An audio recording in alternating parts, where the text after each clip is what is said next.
नमस्कार। आज के सत्र में आप सबका स्वागत है।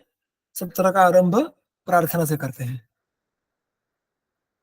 ओम सहनाववतु सहनौ भुनक्तु सह वीर्यं करवावहै तेजस्विनावधीतमस्तु मा विद्विषावहै। ओम शांति शांति शांति।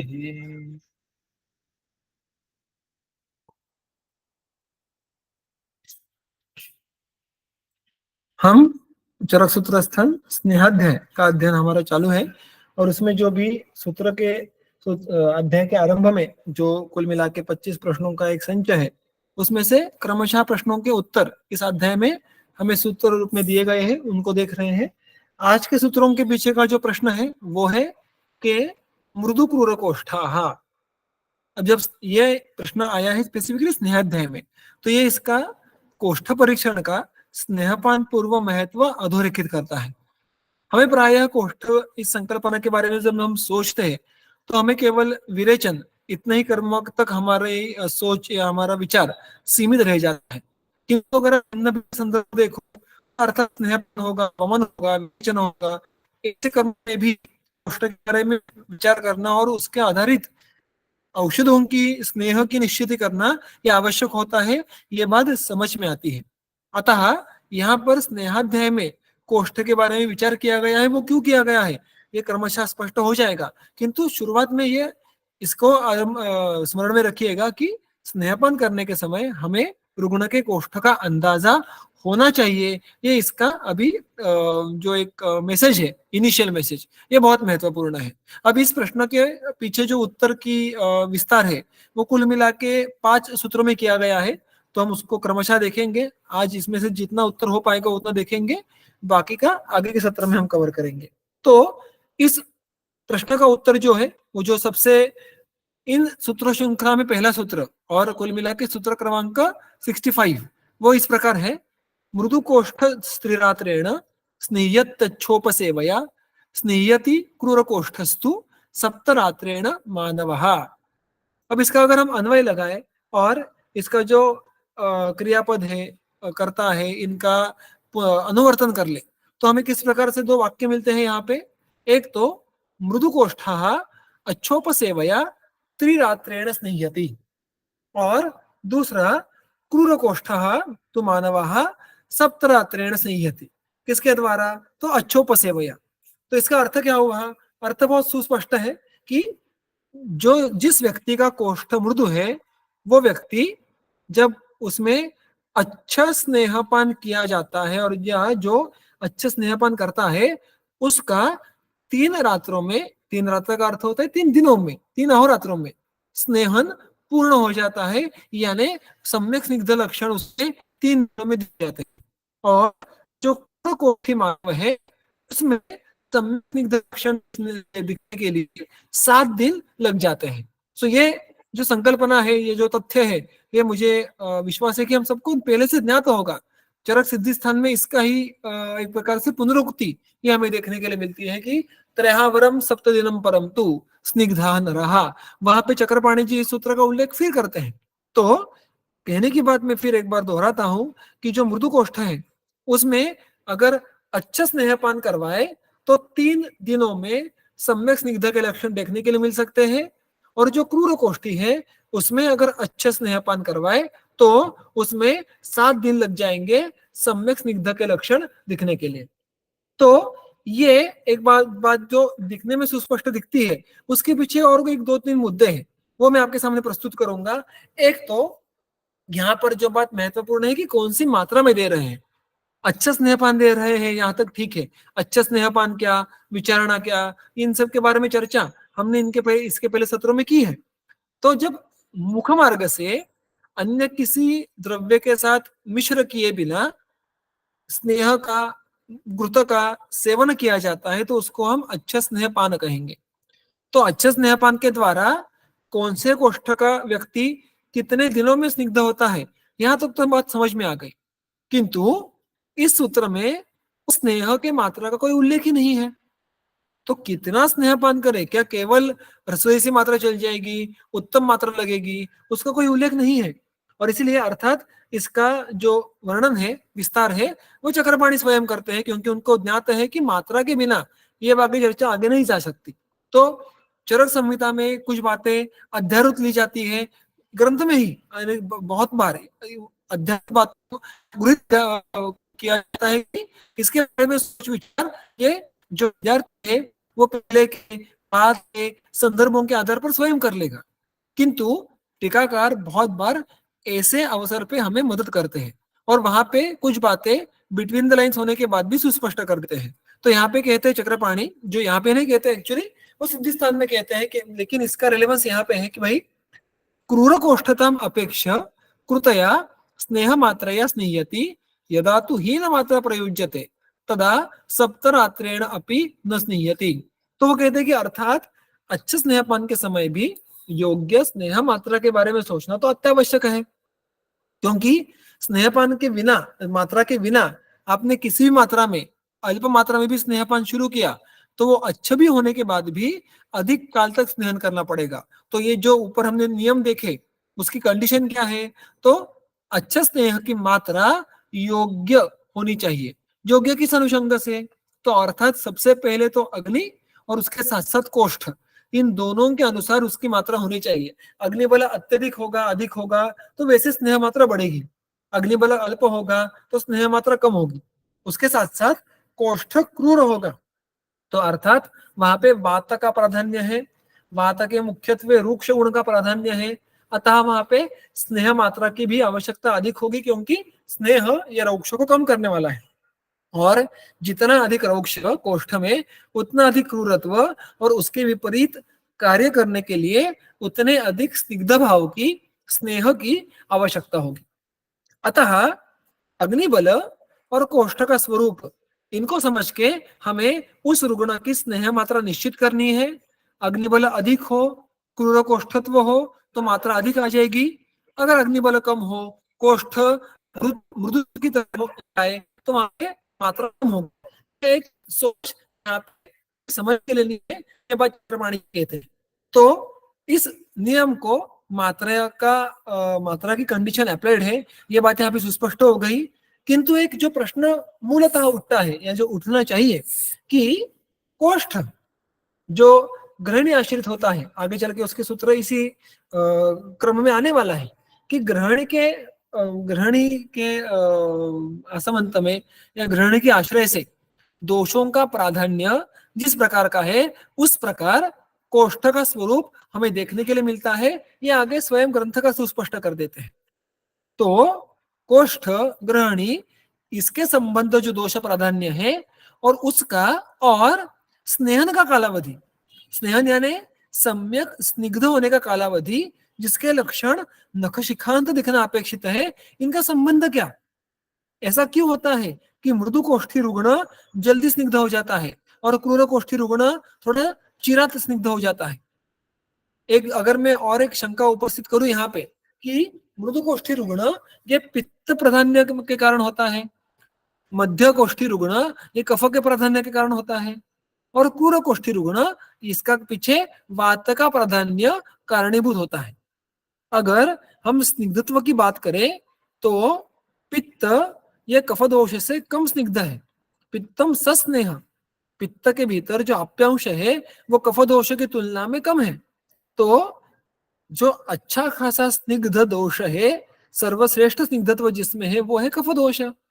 तो अगर स्नेहन जल्दी होना है यह अपेक्षा है, तो जिसमें कफ दोष का प्राधान्य है उसमें स्नेहन जल्दी होना चाहिए, ऐसी एक शंका उपस्थित हो सकती है। और कफ दोष वाला कोष्ठ तो मध्य कोष्ठ होता है, तो मध्य कोष्ठ में जल्दी स्नेह हुआ, फिर मृदु कोष्ठ में होगा, फिर क्रूर कोष्ठ में होगा, ऐसी एक समझ या ऐसी एक शंका मन में आनी चाहिए या आ सकती है कि भाई ये कोरिलेशन ज्यादा युक्तिपूर्वक है, ये योग्य है। किंतु यहाँ पे जो पित्त के कारण मृदु कोष्ठ है उसमें स्नेहपान के कारण उस व्यक्ति में सर्वांग स्निग्धत्व के लक्षण जल्दी व्यक्त होते हैं, ऐसी बात कही है। तो इन दोनों बातों में संबंध क्या होगा, तो अर्थात मैंने जब इस बात के बारे में सोचा, अध्ययन करने का प्रयास किया, तो ग्रंथ में कहीं एक टीका में मुझे संदर्भ प्राप्त नहीं हुए, कहीं हो भी सकते हैं, तो मुझे उसको अवगत कराना। किंतु अगर इस यहाँ तक ग्रंथकार हमें लाके रखते हैं कि भाई संबंध जरूर है, तो हमें हमारी सोच को वहां पे थोड़ा सा ग्रंथों के संदर्भों के आधार, अन्य संदर्भों के आधार पर उसको आगे लेके जाना पड़ता है। अगर हम यहाँ पे देखें कि बात कोष्ठ की चल रही है, और कोष्ठ में आगे चलकर जैसे कितने दिनों में स्नेहन होता है, ये इन कोष्ठों का एक प्रकार का कैरेक्टरिस्टिक है। वैसे और जो सबसे कॉमन कोष्ठ का कैरेक्टरिस्टिक है कि किस प्रकार का विरेचन लेने के बाद किस प्रकार का मल शुद्धि होती है, यानी आगे चल के वो भी सूत्र आने वाला है कि दुग्ध, कृशरा, पायस, गुड़, इक्षुरस वगैरह द्रव्यों के बाद भी रेचन होना, ये मृदु कोष्ठी का लक्षण है। और जो बलवान विरेचन द्रव्य होते हैं, बलवान यानी तुलनात्मक रीत्या बलवान, त्रिफला होगी या वैसे अन्य द्रव्य होंगे, उनको लेने के बाद भी जिनमें विरेचन नहीं होता, वो उनको क्रूर कोष्ठी कहा जाता है।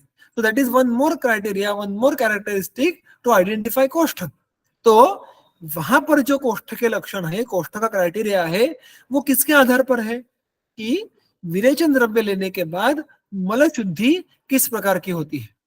अतः कोष्ठ का जो ये लक्षण है कि कोई द्रव्य कोष्ठ से गुजरता है तो उसका परिणाम मल शुद्धि पे होता है। मृदु कोष्ठी जो पित्त प्रदान के कारण है, उसमें क्या होता है, उसमें मृदु विरेचन द्रव्य या केवल उष्ण द्रव्य, स्निग्ध द्रव्य, अल्प सरगुण वाला द्रव्य लेने के बाद भी विरेचन हो जाता है। यानी वहां पे कोष्ठ में द्रव्य अधिक काल तक स्थिर नहीं रहता, वो आगे चल के मलों को अधप्रवर्तन करने के लिए मलों को अधप्रवृत्त करता है, और वहां पे उसका जो कोष्ठ में समय है, अवसर है बिताने का, वो कम होता है, क्योंकि उसको कोष्ठ में स्नेहन करने की अधिक अपेक्षा नहीं होती। वेयर एज इन क्रूर कोष्ठी, क्रूर कोष्ठी में वात प्राधान्य जो होता है वो क्रूरत्व, यानी बहुत तीक्ष्ण विरेचन देने के बाद भी वेग, ये विबंध युक्त आएंगे या अल्प आएंगे विरेचन के। ये क्यों होता है?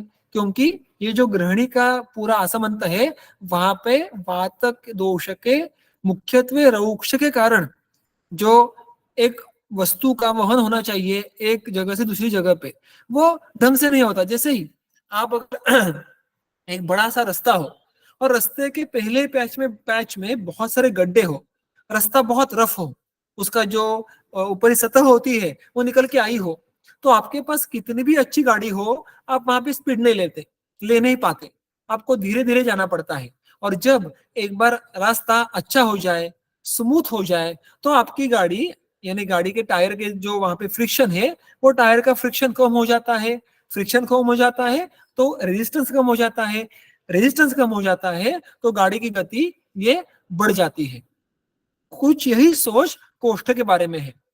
जिस प्रकार रास्ता रफ या उसकी सतह निकल गई हो तो रौक्ष कैसे होता है, वैसे ही रौक्ष जब ग्रहणी के आश्रय से होता है तो उसके ऊपर से जब ये द्रव्य गुजरते हैं, जड़ गुण होते हैं, वो अधिक काल तक उनका जो कार्य है वो केवल ग्रहणी के असमंत में होना ही वहां पे होता है। वहां पे उनका वीर्य वात के रौक्ष के कारण क्षीण हो जाता है।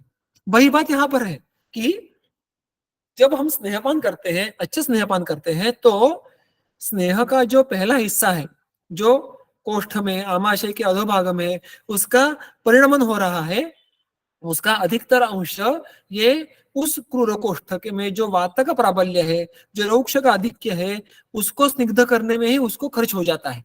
अतः नखशिखांत फैल के पूरे शरीर को स्निग्ध करने के लिए उसको समय लग जाता है। जैसे मैंने कहा वैसे कि अगर इनिशियल रास्ता बहुत रफ हो तो गाड़ी को पिकअप लेने के लिए समय लग जाता है, वैसे ही यहाँ पे जब अच्छे स्नेहपान निर्गुण करेगा और वो क्रूर कोष्ठी होगा तो उसको अधिकांश जो उसका समय है वो कोष्ठ को स्निग्ध करने के लिए व्यतीत करना पड़ता है। उसका अधिकांश जो वीर्य है, अधिकांश जो स्निग्धत्व है, वो कोष्ठ को स्निग्ध करने के लिए खर्च हो जाता है। और जब कोष्ठ धीरे धीरे स्निग्ध होने लगे तो अधिक अधिक स्नेह शाखा तक बढ़ने लगता है, क्योंकि स्नेह पचन की जो क्रम है वो कोष्ठ से शाखा के प्रति ही है। अभी जब उल्टी बात देखें तो मृदु कोष्ठी रुग्ण में ऐसा नहीं होता है क्योंकि वहां पर कोष्ठों को स्निग्ध करने की अधिक अपेक्षा नहीं होती। वहां पे पित्त के सरत्व के कारण स्नेह की कोष्ठ में उपस्थिति अल्प समय तक रहती है, वो जल्दी आके निकल जाते हैं। और हम देखेंगे कि प्रायः हम घृत का जब उपयोग करते हैं स्नेहपान के लिए, तो घृत भी जब हम द्रुत करके सेवन करते हैं, को उसको उष्ण करते हैं, तो उसमें भी सरत्व गुण की अभिव्यक्ति होती है। ये बात हमें व्यवहार में भी देखने के लिए मिलती है। वेरएज कफ दोष का गुण सरल नहीं है, कफ से बिल्कुल नहीं है, तो कफ तो मध्यकोष्ठ है। जितने सहजता से मृदुकोष्ठी रुग्ण में मल परिवर्तन हो जाएगा, उतनी सहजता से कफदोष के कारण नहीं होता है, क्योंकि कफदोष में शीत गुण प्रधान है, कफ में मृत्सत्व या पिच्छत्व की उपस्थिति होती है। और ये जो शैत्य पैच्छिल्य, ये जो गुण विशेष है, वो अन्य द्रव्यों को जोड़ के रखने के लिए, पकड़ के रखने के लिए, चिपक कर रखने के लिए प्रवृत्त करते हैं, वो खुद में उनको बांध देते हैं, which is exactly counter productive for good मल प्रवर्तन। तो जो सरगुण का कार्य है कि अध प्रवर्तन करवाना, ये सरगुण का कार्य कफदोष में अनुपस्थित रहता है।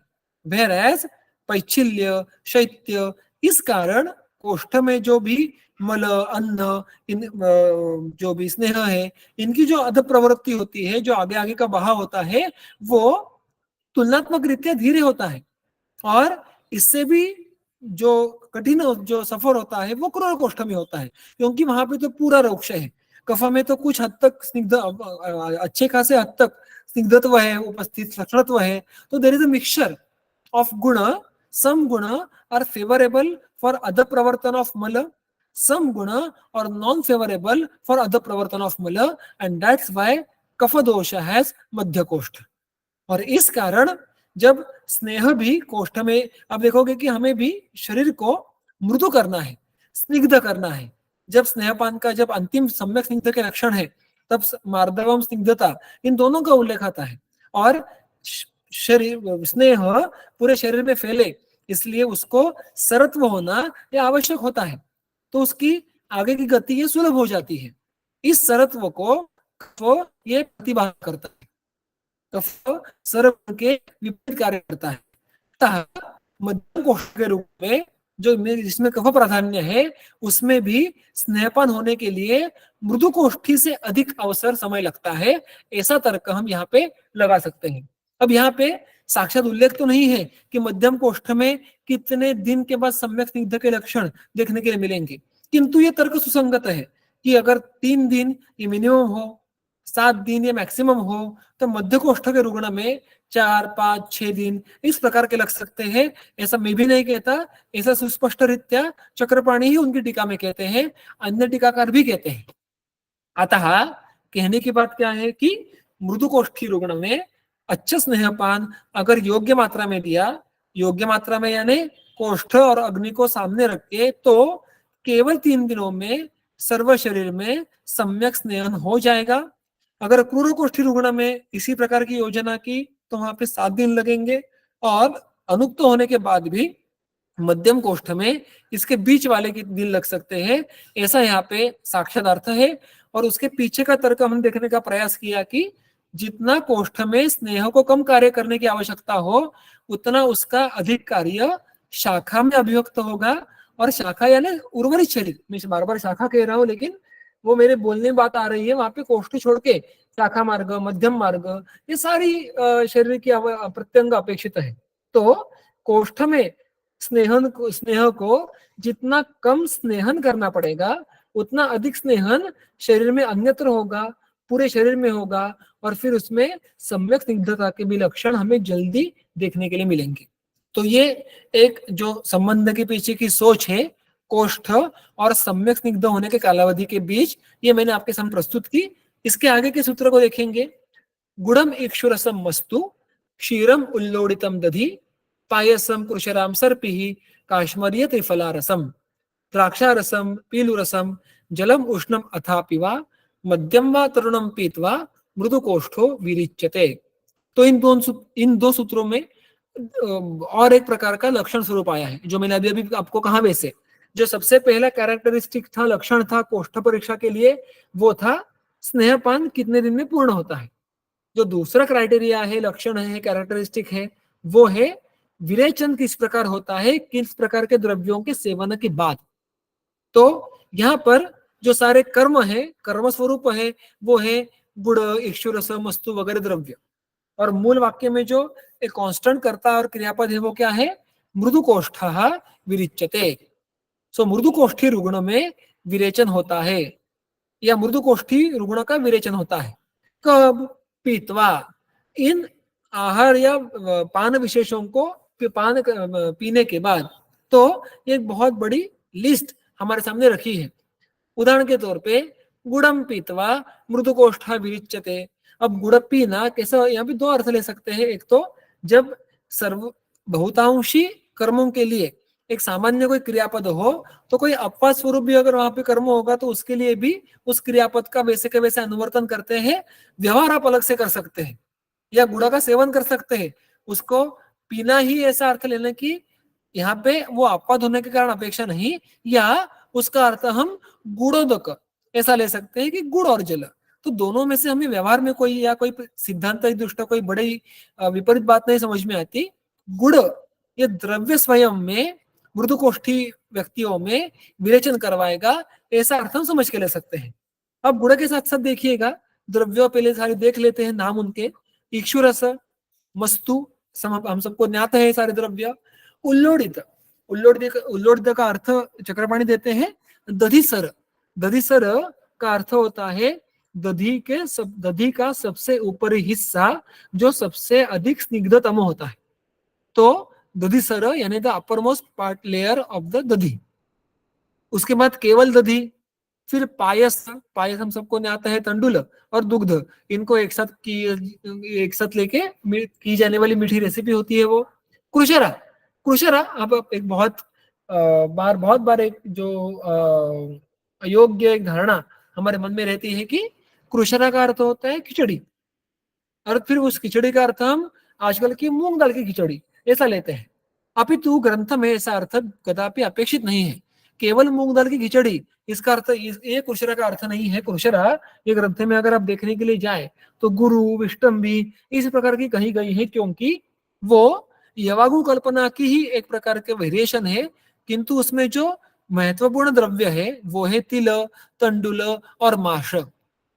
तो तिल, माश ये द्रव्य तुलनात्मक रीत्या गुरु और अर्थात तंडुल तो उसमें होगा क्योंकि यवागु की कल्पना है।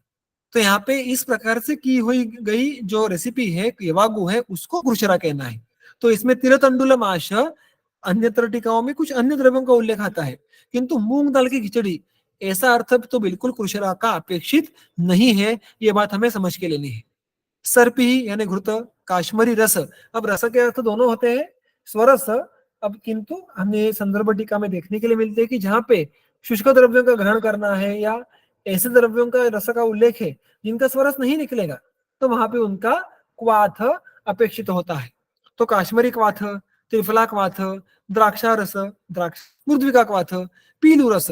पीलू इस फल का उल्लेख हमें कुछ कुछ जगहों पे देखने के लिए मिलता है। एक जो संदर्भ अभी ज्ञात है वो है उदर उदर की चिकित्सा में गुलमानाह प्रभेदनम। इस विशिष्ट फलश्रुति में पीलू का विशेष उल्लेख आता है। तो पीलू ये वात का विबंध नाश करने वाला एक द्रव्य है। जब मैंने मेरे मित्र से बात की थी, जो इसका मुझे अगर मेरा स्मरण ये योग्य है, तो जो मिस्वाक नाम की वनस्पति होती है जो प्रायः संभवतः राजस्थान या उसके आसमंत में पाई जाती है, वो पीलू है ऐसा मुझे कहा गया था। अगर मेरी स्मरण शक्ति अगर योग्य नहीं है तो ये गलत भी हो सकता है, लेकिन आप उसके बारे में ढूंढिएगा, क्योंकि सहजता से एटलीस्ट महाराष्ट्र में ये वनस्पति देखने उपलब्ध होने में मिलती नहीं है। लेकिन उसका मैंने कहा वैसे कि विबंध नाश करने के लिए, भेदन करने के लिए उसके उल्लेख ग्रंथ में देखने के लिए मिलते हैं। जो मिस्वाक नामक जो पेस्ट होती है उसमें भी इसका ही एक्सट्रैक्ट होता है, मिस्वाक वनस्पति का, ऐसा मैंने सुना है। सो मोस्टली दैट वनस्पति इज नोन एज पीलू। उसका भी रस उष्ण जल, केवल गर्म पानी, या मैंने कहा वैसे कि कभी कभी उष्ण जल, कभी कभी नहीं, उल्टा प्रायः उष्ण जल का जो पानार्थ अर्थापेक्षित है वो ग्रंथ में अनेकों बार श्रुत जल यानी जिसको उबाल के उसमें उबालने के बाद कुछ अंश है उसको शेष रखे फिर उसको पीने का विधान है, उसको उष्ण जल कह सकते हैं। और तरुण मध्य, नया मध्य, अभी अभी संधान किया हुआ मध्य, तो ये सारे द्रव्य है, ये सारे सेवन करने के बाद भी मृदुकोष्ठी रुग्ण में विरेचन देखने के लिए मिलता है। अब यहाँ पे कुछ बातों के बारे में मैं टिप्पणी करूंगा। एक तो गंगाधर जी कहते हैं कि यहाँ पर भी मात्रा के बारे में भूलना नहीं है। मैं अगर अत्यंत अल्प प्रमाण में गुड़ का सेवन करूं तो नहीं होगा मुझे मृदु कोष्ठ होने के बाद भी विरेचन। अगर मैं 2-4 चम्मच इक्षुरस पीऊं तो इमीडिएटली विरेचन नहीं होगा। तो मात्रा ये कहीं छुट्टी नहीं है, किंतु ग्रंथकार कितनी मात्रा ऐसा साक्षात उल्लेख नहीं करते, क्योंकि मात्रा ये अनेक विध मुद्दों पे निर्भर होती है। और ये जब जितना हम अधिक व्यवहार देखोगे, व्यवहार करोगे, व्यवहार यानी चिकित्सा व्यवहार, तो ये बातें बहुत ही सुस्पष्ट और लॉजिकल हो जाती है कि भाई कितना रुग्ण को त्रिफला चूर्ण देना चाहिए, कितना उसको आप घृतपान देना चाहिए, ये बातें जैसे हम समझ में आ जाती है।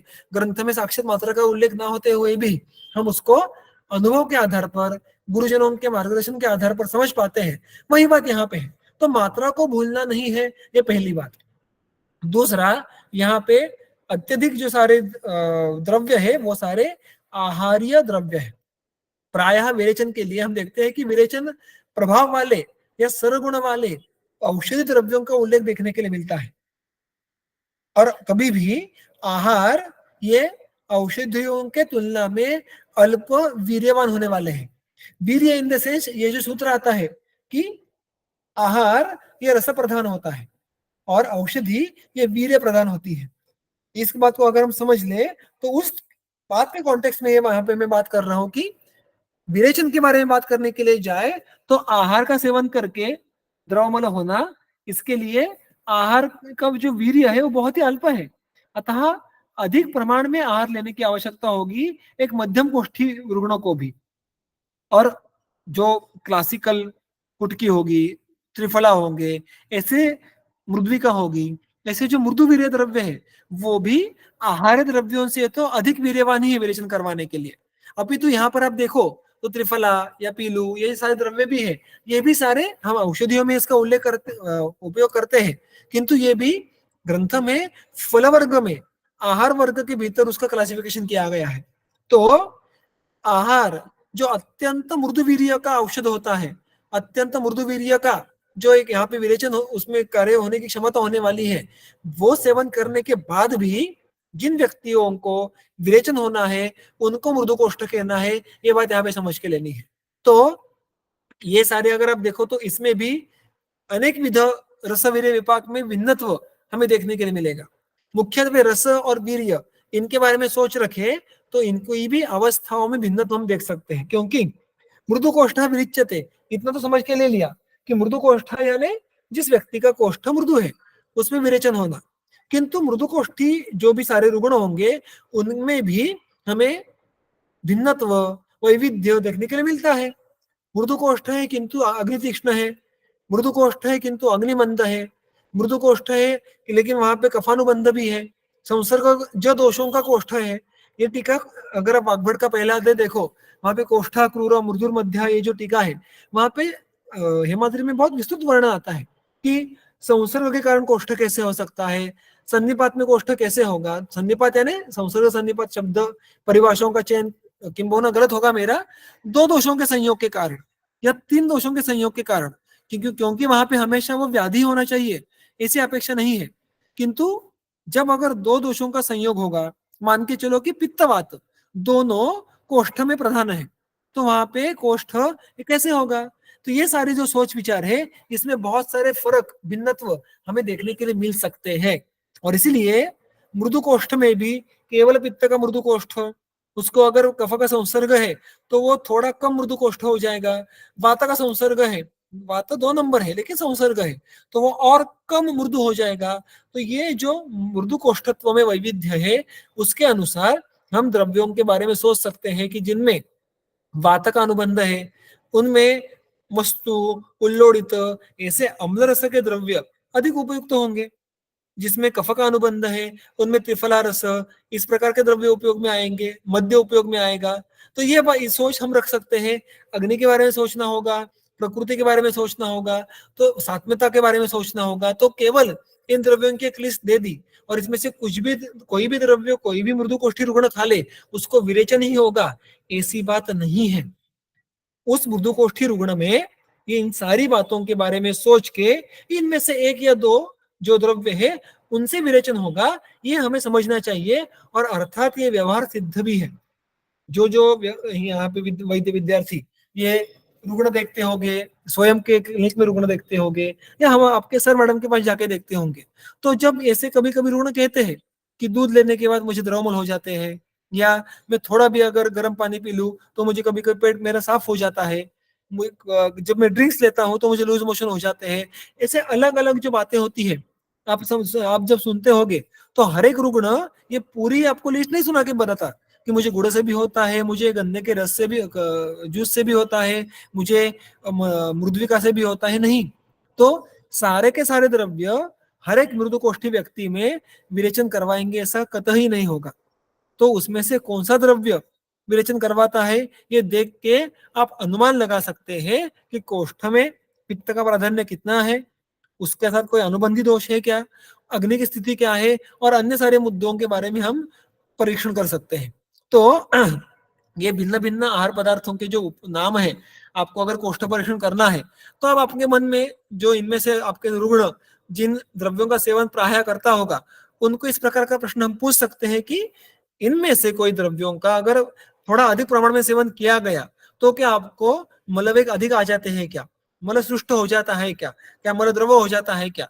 अगर विशिष्ट आहार पदार्थ का सेवन अधिक प्रमाण में करने के बाद द्रवमल होता होगा, तो हम सोच सकते हैं कि भाई हाँ, ये मृदुकोष्ठी है। और फिर इस मृदुकोष्ठ परीक्षण के आधार पर हमें स्नेहपान का कालावधि, स्नेह की मात्रा, विरेचन द्रव्य निश्चिति, ये सारी बातों के बारे में अंतिम निर्णय लेने के लिए आसानी हो जाती है। अन्यथा अगर कोष्ठ परीक्षण में कुछ गड़बड़ी हो जाए या कोष्ठ परीक्षण से भिन्न योजना हो जाए, तो व्यापद उत्पन्न होते हैं। और इस प्रकार के व्यापकों का अच्छा खासा वर्णन ये चरक सिद्धि स्थान में हमें मौन विरेचन व्यापत में देखने के लिए मिलता है, जहां पर कोष्ठ का उल्लेख अनेकों बार आया है।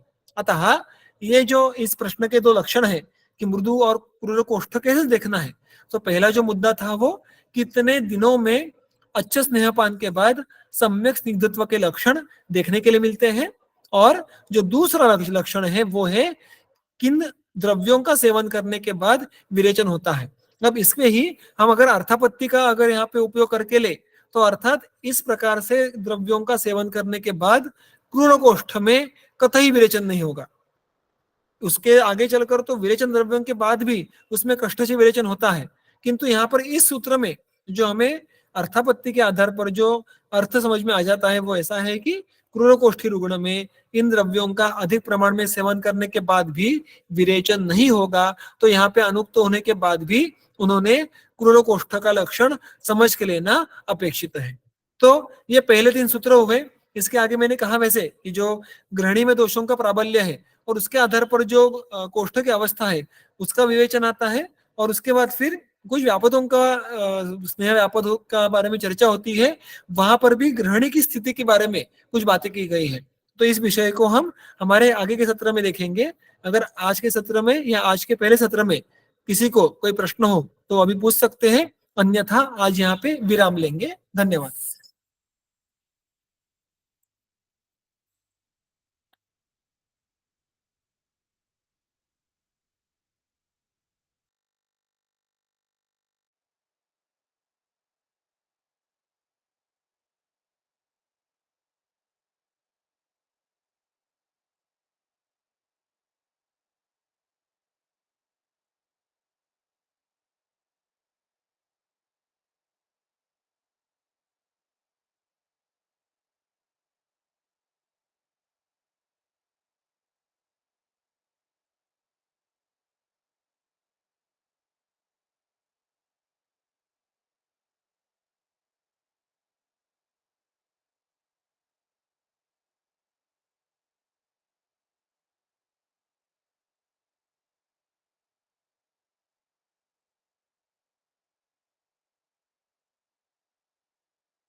जो अभी प्रश्न पूछा है कफाधिक्य के कारण मध्य कोष्ठ और त्रिदोष साम्य के कारण मध्य कोष्ठ, इसमें कैसे भिन्नत्व करना अपेक्षित है, और सुश्रुत के अनुसार जो क्रूर कोष्ठ उन्होंने बहुवात श्लेष्मा के कारण दिया है उसका हम कैसे समझ के ले अर्थ। तो बहुत सुंदर प्रश्न है, और इसका ये प्रश्न और इसकी सारी चर्चा ये अष्टांग हृदय सूत्र स्थान अध्याय क्रमांक 1 उसमें जो कोष्ठा क्रूरा मधुर मध्य जो सूत्र मैंने अभी दोहराया था उसकी टीका में इसका बहुत अच्छा सा विवरण ये हेमाद्री करते हैं। और हेमाद्री उसमें जो बातें रखते हैं मैं आपके सामने रखता हूं। पहली बात, कफाधिक्य के कारण होने वाला मध्य कोष्ठ और साम्यावस्था के कारण होने वाला मध्य कोष्ठ, इनमें कफ के कारण जो होने वाला मध्य कोष्ठ है वो थोड़ा अधिक क्रूर होने वाला है, यानी मध्य कोष्ठ में भी तारतम्य है। अगर आप एक नंबर लाइन निकाले और एक नंबर लाइन के एक एंड में क्रूर कोष्ठ है और दूसरे एंड में मृदु कोष्ठ है तो बाकी सारे कोष्ठ इनके बीच में आ जाते हैं। तो यहाँ पर अर्थात रुग्ण सापेक्षता हमें उसमें अल्प क्रूर, अधिक क्रूर, अल्प मृदु, अधिक मृदु ऐसे तारतम्य देखने के लिए मिलने वाले हैं। वैसे ही मध्य कोष्ठ यानी एग्जैक्टली इन बिटवीन ऐसी अपेक्षा नहीं है। इन दोनों के जो बीच वाला हिस्सा है, जो मिडल एरिया होगा, वहां पर जो कोष्ठ रहता है उसको मध्य कोष्ठ कहेंगे। तो इन दोनों में से जो कफ के प्राधान्य के कारण मध्य कोष्ठ होगा वो थोड़ा क्रूरत्व की तरफ जाएगा, और जो साम्यावस्था के कारण मध्य कोष्ठ है वो साक्षात मध्य कोष्ठ रहेगा, वो क्रूरत्व की तरफ भी नहीं झुका होगा और मृदुत्व की तरफ नहीं झुका होगा। ऐसा क्यों? तो यहाँ पर एक जो संकल्पना हमारे सामने रखते हैं हेमाद्री, वो कहते हैं कि जिस प्रकार वायु ये योगवाही होता है, जब हम पित्त कफ या उष्ण शीत इसका वहन करने की बात आती है, उसी प्रकार कोष्ठ के बारे में जब चर्चा आती है तब कफ दोष ये योगवाही होता है। योगवाही यानी जो उसके साथ में जो दोष प्राधान्य है उसके अनुसार उसका जो कोष्ठ होगा उसके साथ साथ काम करने वाला, योग का वहन करने वाला।